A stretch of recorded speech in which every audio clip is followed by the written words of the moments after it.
السلام علیکم ورحمۃ اللہ وبرکاتہ۔ آج کی ویڈیو بھی بہت زبردست ہونے والی ہے۔ آج کی ویڈیو ہے ایک کہانی ہے اور ویڈیو کا نام ہے علم کی تلاش۔ تو پرانے زمانے کا ذکر ہے۔ ہندوستان پر ایک بادشاہ حکومت کرتا تھا۔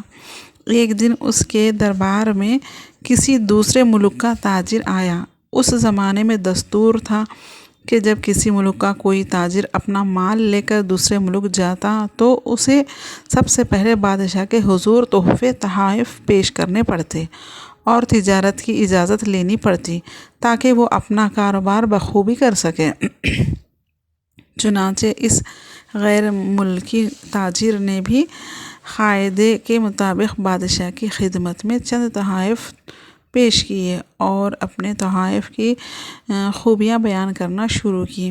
حضور، یہ پانی سے چلنے والی گھڑی ہے، یہ میں نے یونان سے خریدی ہے، اور یہ قالین میں نے ایران سے لیا تھا، یہ بہت قیمتی قالین ہے، اور یہ قلم دیکھیے، یہ میں نے آپ کے لیے جاپان سے خریدا ہے۔ بہت خوب، بادشاہ نے مسکراتے ہوئے کہا، یہ تمام چیزیں بہت اعلیٰ اور قیمتی ہیں جو تم نے مختلف ملکوں سے خریدی ہیں، لیکن یہ بتاؤ کیا تمہیں ہندوستان میں ہماری شان کے مطابق کوئی چیز نظر نہیں آئی؟ تاجر نے بادشاہ کو متاثر کرنے کے لیے کہا، عالی جاں، آپ کے شایان شان کئی چیزیں مجھے پسند آئیں، لیکن ایک چیز ایسی ہے جو جناب کے مرتبے کے عین مطابق ہے۔ اچھا، وہ کیا چیز ہے؟ بادشاہ نے پوچھا۔ حضور، وہ ایک درخت ہے، ایک ایسا درخت جو دنیا میں پایا تو ہر جگہ جاتا ہے، لیکن اسے حاصل کرنے کے لیے بڑی جدوجہد کرنی پڑتی ہے۔ بادشاہ نے حیران ہوتے ہوئے پوچھا، کیوں، کیا اس میں کوئی خاص بات ہے؟ جی ہاں عالی جاں، وہ ایسا خوشنما درخت ہے جو اس کا پھل کھا لے تو وہ کبھی بوڑھا ہوتا ہے اور نہ مرتا ہے۔ اس درخت میں آب حیات کی خاصیت ہے۔ تاجر سے اس درخت کے بارے میں سن کر بادشاہ کو بہت حیرت ہوئی اور وہ اس درخت کو دیکھنے کے لیے بےتاب ہو گیا۔ اس نے اپنے وزیروں میں سے ایک وزیر کو طلب کیا اور اسے حکم دیا، مجھے معلوم ہوا ہے کہ دنیا میں اور ہمارے ہندوستان میں ایک ایسا درخت ہے جو اس کا پھل کھاتا ہے وہ نہ تو مرتا ہے اور نہ کبھی بوڑھا ہوتا ہے۔ تم جاؤ اور اس درخت کو تلاش کرو، چاہے جتنا عرصہ لگے، نہ کام نہیں لوٹنا۔ تم جہاں جہاں جاؤ گے میں تمہارے اخراجات برابر بھیجتا رہوں گا۔ بادشاہ کے حکم پر وزیر اس درخت کی تلاش میں نکل پڑا۔ وہ شہر گاؤں گھوما، جنگلوں پہاڑوں تک کو چھان مارا، لیکن اس قیمتی درخت کا سراغ نہ مل سکا۔ وہ جس سے بھی اس درخت کے بارے میں پوچھتا وہ اس کا مذاق اڑاتا۔ کوئی کہتا، تمہارا دماغ صحیح ہے، ایسا درخت تو کہیں نہیں مل سکتا۔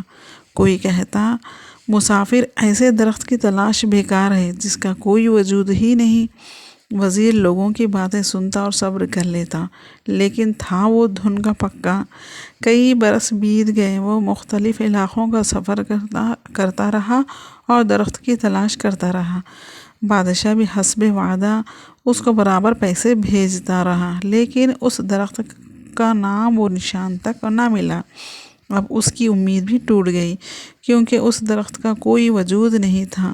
آخر مایوس ہو کر وہ واپس چل دیا، لیکن اس سے ناکامی کی ذلت اور بادشاہ کا خوف بھی لاحق تھا۔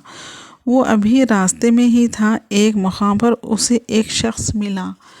اس نے وزیر سے پوچھا، اے مسافر، تم کیوں اتنا پریشان ہو؟ تمہیں کیا دکھ ہے؟ جو تمہارے آنسو بہہ رہے ہیں۔ وزیر نے آہ بھر کر کہا، میں بادشاہ کا وزیر ہوں، بادشاہ نے مجھے ایسا درخت تلاش کرنے کے لیے بھیجا ہے جس کا پھل کھانے والا نہ تو کبھی بوڑھا ہوتا ہے اور نہ ہی مرتا ہے۔ میں کئی برس سے اس درخت کی تلاش کر رہا ہوں، لیکن مجھے کامیابی نصیب نہیں ہوئی۔ اب مجھے یہ فکر ہے کہ میں بادشاہ سے واپس واپس جا کر کیا کہوں؟ اس شخص نے وزیر سے ہمدردی کا اظہار کیا اور بولا، اے مسافر، تم پریشان نہ ہو، یہاں قریب ہی ایک درویش بزرگ رہتے ہیں، وہ بہت عالم بھی ہیں، وہ بہت بڑے عالم بھی ہیں، وہ یقیناً تمہاری مشکل حل کر دیں گے۔ اللہ تعالیٰ نے انہیں بہت عقل و بصیرت سے نوازا ہے، وہ تمہاری پریشانی ضرور دور کر دیں گے۔ وزیر نے اس شخص کا شکریہ ادا کیا اور بزرگ درویش کی طرف چل پڑا۔ وہ بڑی آس اور امید کے ساتھ درویش کی خدمت میں حاضر ہوا کہ شاید یہ درویش میری مایوسی کو دور کر دے اور میری تلاش ختم ہو جائے۔ وزیر آنکھوں میں آنسو لیے درویش کی خدمت میں حاضر ہوا تو درویش نے ہمدردانہ لہجے میں پوچھا، مسافر کیوں رو رہا ہے؟ تو اتنا مایوس کیوں نظر آ رہا ہے؟ کسی نے تجھے پریشان کیا ہے یا راستے میں کسی ڈاکو نے لوٹا ہے؟ حضرت، میں ہر طرف سے مایوس ہو کر یہاں آیا ہوں، مجھے آپ کی مدد کی ضرورت ہے، آپ میری رہنمائی فرمائیں۔ درویش نے شفقت سے کہا، مایوسی اور نا امیدی گناہ ہے، تو اپنا مسئلہ بیان کر اور صاف صاف بتا کہ تو کیوں نا امید ہے اور تیرا مقصد کیا ہے۔ میں ہندوستان کے بادشاہ کا ایک وزیر ہوں۔ بادشاہ سلامت کو پتہ چلا تھا کہ ہندوستان میں ایک ایسا درخت موجود ہے جس کا پھل جو کھا لیتا ہے وہ نہ مرتا ہے اور نہ بوڑھا ہوتا ہے۔ بادشاہ نے مجھے اس درخت کی تلاش میں بھیجا تھا۔ میں نے شہر شہر، دشوار گزار پہاڑیوں اور خطرناک جنگلوں میں برسوں وہ درخت تلاش کیا، لیکن اس درخت کا کچھ پتہ نہیں چلا۔ میری ساری جدوجہد اور تلاش بیکار گئی ہے۔ وزیر نے سارا قصہ بیان کر دیا۔ اس کی بات سن کر درویش بے ساختہ ہنسا اور وزیر سے کہا، افسوس کہ تو نے عقل سے کام نہیں لیا اور صرف ایک درخت کی تلاش میں برسوں سے مارا پھر رہا ہے۔ وزیر بولا، حضرت کیا کہنا چاہتے ہیں آپ؟ اچھے آدمی، وہ درخت اصل میں علم کا درخت ہے۔ درویش نے جواب دیا، لیکن تو اس کی ظاہری صورت درخت کو تلاش کرتا رہا۔ علم ایک ایسا سمندر ہے جو کبھی ختم نہیں ہوتا۔ علم ایک ایسا درخت ہے جس پر پورے سال پھل آتے ہیں۔ علم ایک ایسا سورج ہے جو کبھی غروب نہیں ہوتا۔ علم ایک ایسا چاند ہے جو ہمیشہ دنیا کو اپنی روشنی سے منور کرتا رہتا ہے۔ لیکن حضرت، وہ کبھی نہ بوڑھا ہونے اور نہ کبھی مرنے والی بات۔ وزیر نے حیرت سے کہا۔ درویش نے مسکراتے ہوئے جواب دیا، علم کے درخت کی ہمیشہ اپنی محنت سے آبیاری کرتے رہو اور اس کا پھل ہمیشہ کھاتے رہو۔ جو شخص اس پر عمل کرتا رہے گا اس کا علم کبھی بوڑھا ہوگا اور نہ کبھی ختم ہوگا۔ درخت کو کیوں تلاش کرتا ہے؟ اس کے معنی تلاش کر، اس کی خوبی دیکھ۔ ہر شے کی تاثیر کا تعلق اس کے نام سے نہیں، اس کی اندرونی خوبی سے ہوتا ہے۔ خدا کی مخلوق میں صرف نام ہی کے ذریعے اختلاف پیدا ہوتے ہیں، لیکن جب اصل بات سمجھ میں آتی ہے تو سارے اختلافات دور ہو جاتے ہیں۔ وزیر درویش کی بات سن کر قائل ہو گیا کہ واقعی علم ہی ایک ایسا درخت ہے جس کا پھل کھانے والا نہ کبھی بوڑھا ہوتا ہے اور نہ کبھی مرتا ہے۔ وہ اپنے مقصد میں کامیاب ہو گیا اور اس نے وہ درخت پا لیا جس کی تلاش میں وہ برسوں پھرتا رہا۔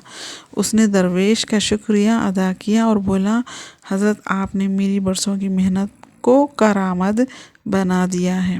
واقعی آپ نے درست کہا ہے کہ مجھے جس درخت کی تلاش تھی وہ اصل میں علم کا درخت ہے، اور یہ ہندوستان میں ہی نہیں، دنیا کے ہر حصے میں موجود ہے۔ پھر وزیر ہنسی خوشی اپنے ملک روانہ ہو گیا۔ وہاں پہنچ کر اس نے بادشاہ کو علم کے درخت کے بارے میں بتایا اور سمجھایا تو بادشاہ بھی درویش کی بات کا قائل ہو گیا۔ کمنٹ میں بتائیں کہ آپ لوگوں کو کہانی کیسی لگی اور یہ بتائیں کہ یہ کہاں پر ہے۔